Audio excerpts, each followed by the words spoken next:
How's it going, Internet? And welcome back to a delayed podcast, one that we all know you've been excited for. It's the Odyssey Podcast, the Oddyssey podcast. That's right. Didn't get the trademark, but, we'll be back at it. Of course. And I am your host, Toph, and I am with Randy. Another host of the Odyssey Podcast, and we're going to be bringing at you some politics, some hot politics that we all know you're ready to hear about. We're going to be talking about the midterms and what else? Let's see, we got the House election for Speaker of the House. We've got some Ivanka drama. We've got possibilities for 2020 coming up. So we've got a lot of hot topics today. Yeah, and then at the end there, we're going to be talking about our favorite celebrities we might want to see run for president someday, maybe challenge some of these politicians for their job. That's going to be fun. Yeah, we're going to be, and hopefully we'll hear back from maybe your top threes, because I know all of you meme lords out there are going to be having some really cool ideas for Presidente. So yeah, let's go ahead and jump into the midterm as our first topic. Yep, so Democrats have won back control of the House. I don't think people were altogether too surprised that was the outcome of the election. Was that the blue tide or? Well, a lot of people were calling it a blue wave. Right. I would call it more of a small blue wave. Not. It certainly wasn't a tsunami. Washed up on shore and knocked over some sandcastles. It might have knocked over a sandcastle or two, but it didn't wipe out Republican majorities in certain parts of the country that they thought it might. But nevertheless, they still won. Yeah. Democrats will be back in control of the House next session coming in January. So it's going to be interesting to see how that turns out, because Democrats, of course, went into this saying that if they won control of the House, they were going to start investigating Trump more. They were going to move on some legislation that they want passed. Mm-hmm. So it's going to be interesting to see how Republicans in the Senate interact with Democratic colleagues in the House, how President Trump deals with this. So it's going to be a whole new dynamic going forward. Right. So the whole public, how do you think the public opinion is really going to shape the face of the politics we're going to see here? Do you think, majority opinion wise, do you think we want to see a more focus on these like investigate, type deals, or? I don't know if the public specifically wants more of that. It's a great talking point. And I know Democrats, once they gain control of a lot of the committees, they're definitely going to be investigating Trump on several different avenues beyond the Mueller investigation. But I don't know if that's going to be one of the big things that they push for. I know they've got some different ideas as far as healthcare goes that they're going to try to push forward. I definitely think anything like that's going to get killed in the Senate. Mm-hmm. One of the big things that people have been talking about that might actually get done, though I have my doubts, is an infrastructure bill. Because that's one of the things that Democrats and Republicans both agree on, that the American needs to happen. Definitely needs to happen. We needed that about 10, 15 years ago. But if it didn't get done with Republicans in control, I don't know how it would be done with Democrats in control of the House, if they'd be able to agree or not. So when we're talking infrastructure, that more specifically means like better internet, for example, better roadways maybe? Yeah, roadways. It's going to be mostly physical infrastructure. Physical. So we're talking better roads, better highways, better bridges, upgrades to airports. Right. It's different stuff like that. Because, if you go down any rural roads in any states, you definitely see that there's a lot of bad roads out there, potholes and bridges that look like they're about to collapse. So it's needed, but I don't know if it'll happen. Right. Because it's hard to deal with an infrastructure bill because the United States is so large. There's a huge variance in weather, for example. We're talking about roads up in the north. When the water gets in there in the roads and the cracks and then freezes, it expands, breaks up the roads. So, you think Chicago, you think terrible roads. That's because of, the cold weather mostly. So it's very difficult to structure a bill and give the funds out in different levels. So it's very tough to make a bill like that and get it passed. Yeah, one of the biggest problems when discussing an infrastructure bill like this is always the division of funds. Right. Because obviously in the House, probably even more so than in the Senate, there's going to be a tug of war over which section of the country gets what funds, who gets certain things, who doesn't. Naturally, like you said, in the North, where weather is a lot colder, they get a lot more snow. They need more infrastructure money for roads and for bridges. But out West, they have different requirements because of the earthquakes out there. Right. So their infrastructure has certain needs that have to be met. And then in the South, they have their own issues. So the division of funds is one of the reasons that I personally don't think it'll happen. I think just the minutia of dividing the funds, of deciding who gets what, where goes where, it's just going to be too much for them. And plus, they got a whole slew of other things they want to get done. Healthcare, I don't think will ever get happened. Let's see. Investigations, that'll be happening. Immigration is going to be a big one.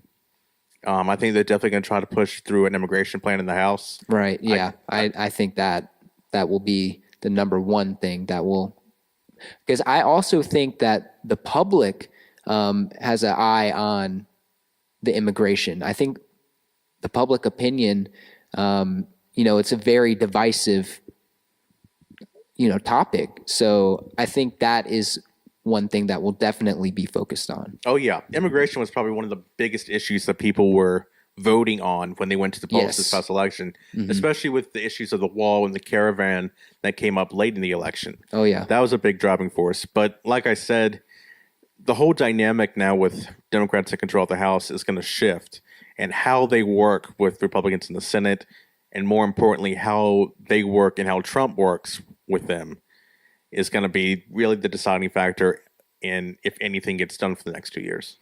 And as we're talking about this, isn't the Speaker of the House, isn't that another big thing that's going to have to, that's going to be changing up here soon?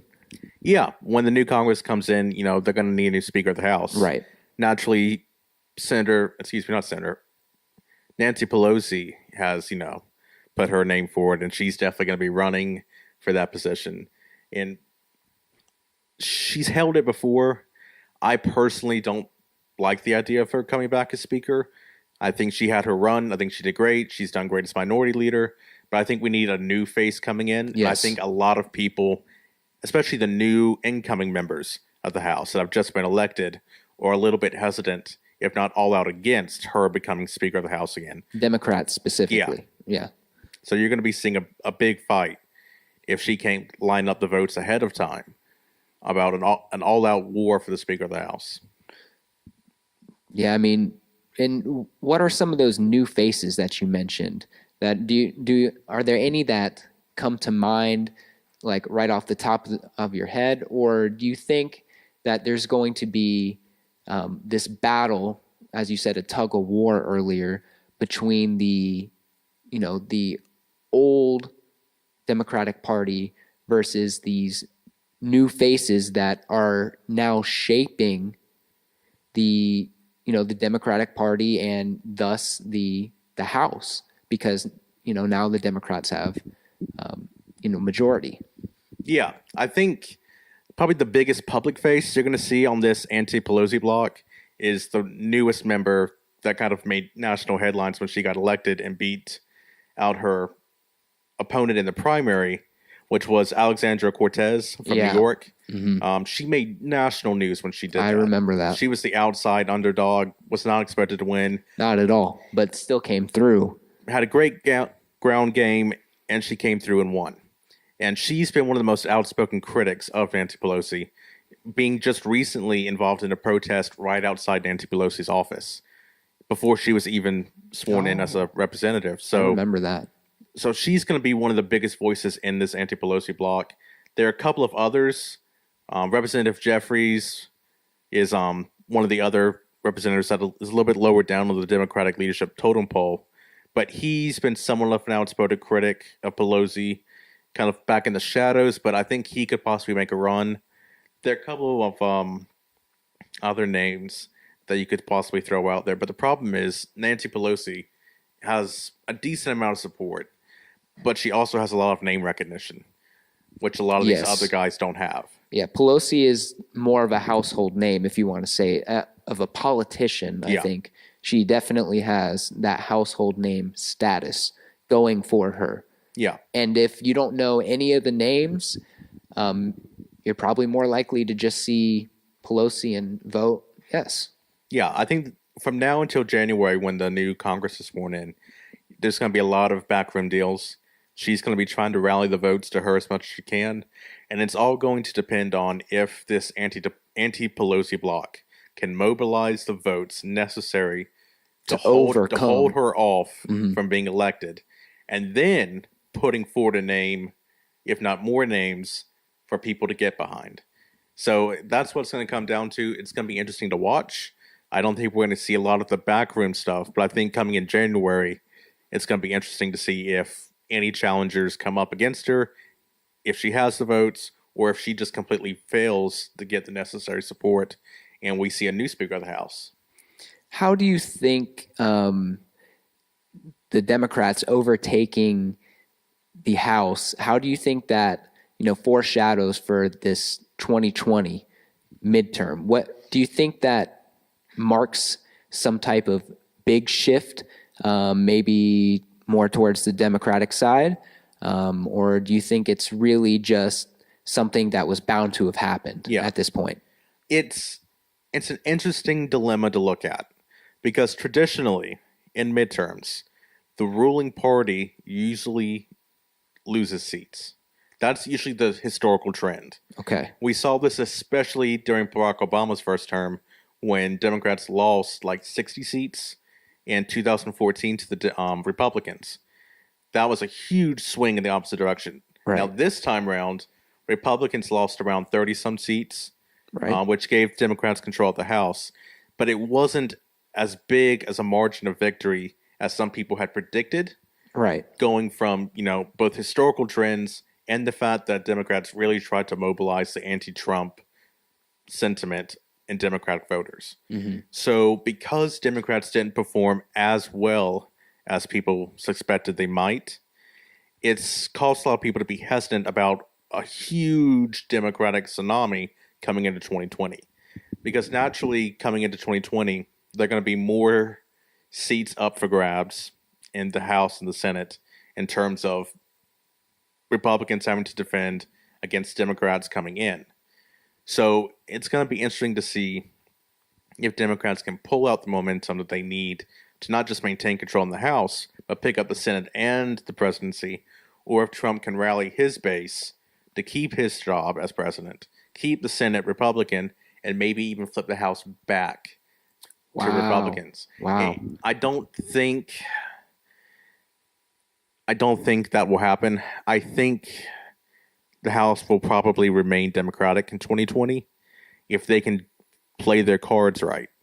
But I think it's going to be closer than a lot of people think. So you think this 2020 is definitely going to be a close race? Yeah, it's going to be way closer than people. Even closer than 2016. Oh yeah, because you have to remember in 2016, people weren't expecting that outcome. Not at all. Everybody assumed that Hillary Clinton was going to win. None of the pollsters, none of the people in the media, none of even the mainstream politicians were expecting a huge victory for Trump. And it wasn't even too later on in the night that we began to see that huge swing to Trump. Now, naturally, going into 2020, you're going to have 4 years of a Trump presidency on review. So naturally, what's going to happen is, can Trump rally his base to support him and keep him in office? Or can Democrats rally their base with anti-Trump rhetoric to bring them in a groundswell of support for them? And you mentioned it's going to be very close. So there are these very interesting related current events going back to 2016 now happening in 2018. For example, the Ivanka Trump email scandal is what it's turning out to be. Yeah, she's got her own little email scandal now. It's I've already seen people on Facebook saying, lock her up, lock her up. Lock her up. It's funny because, I mean, of all the scandals not to get into, you would think that they would not do a private email. Go right down the Hillary Clinton scandal lane, but that appears to be what's happened. You know, it's a little bit different situation, admittedly, but it's the same rodeo. Yep. It's using your private email service or account for official government business that includes either non-classified or classified information. So it didn't. Well, we got to say allegedly, but because we don't know the facts yet. Yeah. But the claim is that some of it included confidential. Yeah, I would say not classified, but confidential information relating to her job as advisor to the president. Right. Now, most of the time, because if you work for the government, you get a government email. And you're usually told when you come into the job what the protocol is for what you use that government email for, what you use your government cell phone for, and what you cannot put in a personal email service. Everybody gets that speech. So why she fell into this, I don't know. I mean, it seems like something you could easily avoid. Certainly, because you're given your own governmental, email account. Yeah, and it's something that the opposition party can throw right back at you. Exactly. Because now it's all going to be, she did the same thing Hillary Clinton did. Why isn't Trump and the Republicans angry at her for doing the same thing Hillary Clinton did and roasting Hillary Clinton for? Right. So, I mean, it's just giving a present to the opposition party to throw back at you. Yeah. So that just kind of shocked me when I saw that headline, because I was not expecting a second email scandal. Yeah, at this point. I wasn't prepared for that, and you rarely hear from Ivanka and these types of things. She doesn't have anywhere near the exposure or scandals that Trump has or other members of his administration has. So it's always interesting to see when she pops up. So, I mean, this was kind of a far right field scandal that came out of the woodwork. So how this pans out for her, if it hurts her image, and if it's a great rallying cry for Democrats to use, we'll have to see. Now, I think we should get into the part that I've been waiting for the most, which is the celebrities, public figures running for presidency. Yeah, we've been talking about this all day. And a few come to mind, a few big names come to mind. The Rock. Oh, yeah.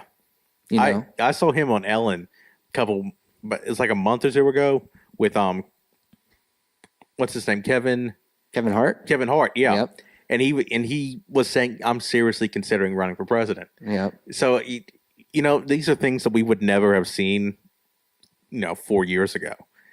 Celebrities. Seriously, celebrities and running. non-traditional politicians running for public office at this level. Yeah, at the top. Yeah. The tippity top. Yeah, naturally, especially out in California, you'll get, non-traditional candidates running for Senate or governor. You saw that with President Reagan, who was an actor before. Or Governor Schwarzenegger, who was an actor before, bodybuilder before. Yeah. So that's not all too uncommon. But these are people who are coming out of their respective fields to run for president with little to no governmental experience going in. So, I mean, it's funny to watch because people come out with the most outlandish and amazing people to run. Oprah's always thrown around. Yeah. The Rock's now in there. Big name. So an idea we had was the top 3 celebrities that we want to see run for office. Yeah. And we're going to go back and forth and talk about each other's top 3. And I guess I'll start with my number 1. Yeah. Guy Fieri. Diners, drive-ins, and dives. With the hair, yep. The sunglasses. Think about that. Him sitting in the White House with sunglasses. Doing his cooking show from the White House. That would be awesome. Him grilling out on the front lawn. inviting foreign heads of state to different dives and drive-ins in DC. That would be interesting. I think he could do a lot. He actually has a lot of experience with charity funds and running different things, but no political experience, I don't think. Yeah. So who's your number one? Celebrity, public figure. Yeah. YouTuber. I'm going to have to go with Tom Hanks. Tom Hanks. And he's actually been asked this, and he says that he's not quite interested in running maybe for vice president with somebody else, but I think he'd be a great choice for celebrity president. Okay. And you just reminded me, all of these choices would have a vice presidency, but maybe we can do one vice presidency at the end. We'll throw that in the end. But yeah, a movie director would be pretty cool. I think he could bring some... Tom Hanks and Steven Spielberg. Okay, that just double up on them. Yeah, they've worked together so many times over the years. Just put them in office. Tom Hanks is president. Steven Spielberg is VP. I mean, they'd write the best speeches. I think. Yeah. They'd be given some theatrical speeches. You'd have to admit the presidential speeches that would come out of that presidency would be just amazing. Of course. Now, my number two, he may have suggested this. I'm not sure, but I want to see Snoop Dogg. I want to see Snoop Dogg run for president. That would be hilarious. First thing he does getting elected, make weed legal everywhere. Everywhere? You think he has the power to do that? I think he would immediately decriminalize weed across the country. Decriminalize, okay. That would be his first act as president. That would be the most G thing ever if he did that. But, I mean, the man is an entrepreneur. He's a legendary writer, producer, rapper, legendary G. Everything about this man is cool, suave. He speaks well. He's got a nice head on his shoulder. I think he'd be a great president. Yeah, it'd be interesting to see. Coming out with a rap album from the West Wing. Oh, that'd be nice. Sample some sounds from around the White House. Mm-hmm. Who would be his VP, though? Oh, his VP. Oh, I know. Martha Stewart. Martha Stewart? Yeah, because she does that show with him. Oh, the cooking show? Yeah, they've been doing that show together, and they've become friends. So wouldn't that be a funny duo? That would be the nicest duo ever. That would be the most hilarious. They could do a cooking show from the White House, as well as many other things. That would be so perfect. You could turn that into a television show. Yeah. Oh, they could do a reality show. Yeah, reboot The West Wing with Snoop Dogg and Martha Stewart. Hey, that's president and vice president, respectively. That's an idea trademarked here on the Odyssey podcast, so don't steal that shit, okay? Yeah, somebody call Sorkin and get him out here to write it. All right. So who's my number two? Your number two. Oh, man. I got to give it to him. I'm going to say The Rock. The Rock? You think so? Yeah. I mean, we talked about it earlier. I think he'd be interesting. I think he has the gravitas to do a serious job, but he'd also be very funny and kind of lighthearted too. And plus, he's The Rock. So, if it ever came down to it, he could drive those cars they drive in Fast and Furious and save the country. Save the country from itself. Yeah, Fast and Furious, but, in reality. That'd be nice. Put Vin Diesel in as his VP. A Vin D. Mm-hmm. I don't know. I might have to disagree with you on Vin D. It's kind of... All right, I'm going to say some controversial stuff here at the end. Vin Diesel is a creep, and I don't like him. I'd agree with you on that. Yeah, so I'm going to have to get it? I'm going to have to give the Okay, X I'll take back my Vin Diesel. Diesel, and I'll raise you a Kevin Hart. Kevin? Okay, yeah. All right. Put Kevin Hart in the VP slot. We can agree on that. Because Kevin Hart, probably the funniest man around right now, selling out around the world, doing big things, always a visionary, as tall as can be, of course, just representing it. Yep. The hustle. He's a legend in the comedy game. So who's your number 3? Who's my number 3? I might have to hold off and hear your number 3 before I Okay, drop. I'll give you some more time to think. Yeah, let me think on I'm this going to come at you with a semi-serious answer here. Semi-serious. Semi-serious. Arnold Schwarzenegger. Because he's a celebrity. Right. He's still doing his movies. He's still filming.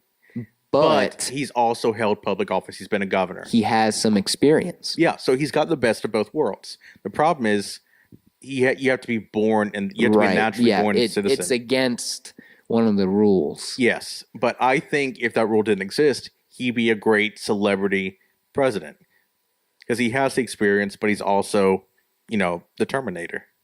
So he's also one of the greatest actors, man is built.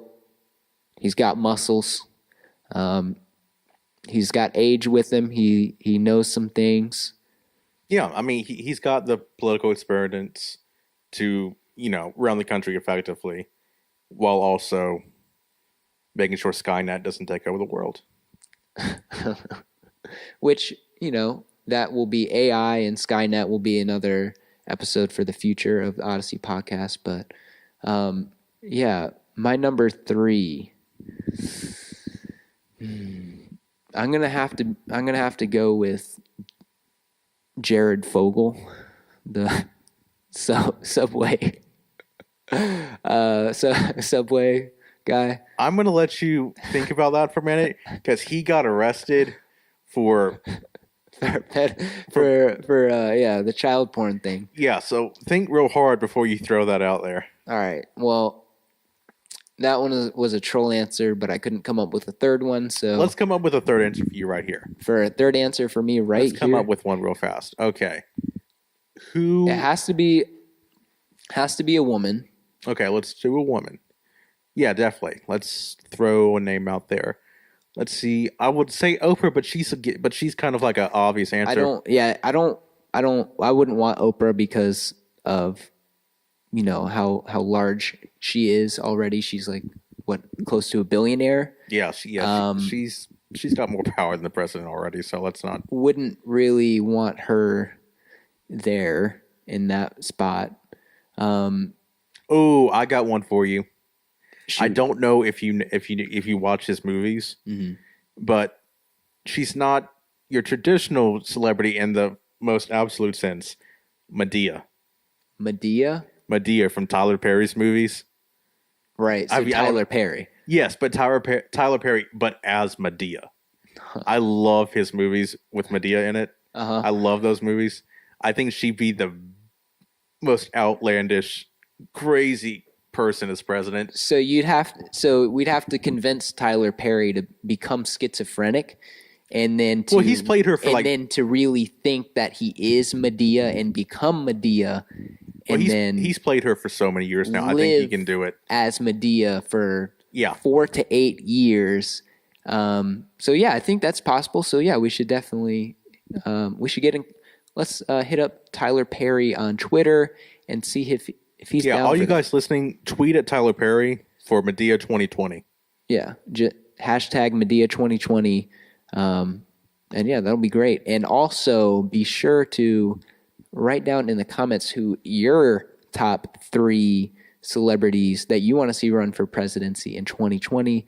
And let us know what you thought about all the information we brought to you in this episode, and maybe some hot topics you want us to cover for our next episode. So yeah, we're always reading your comments, so throw it at us. Yep. And this has been Toph and Randy. And we're the Odyssey Podcast, OddySSEY Podcast, at Odyssey Podcast, OddySSEY Podcast on Twitter, all one word, no underscore, no nothing. Hit us up, give us a follow, and until next time, peace.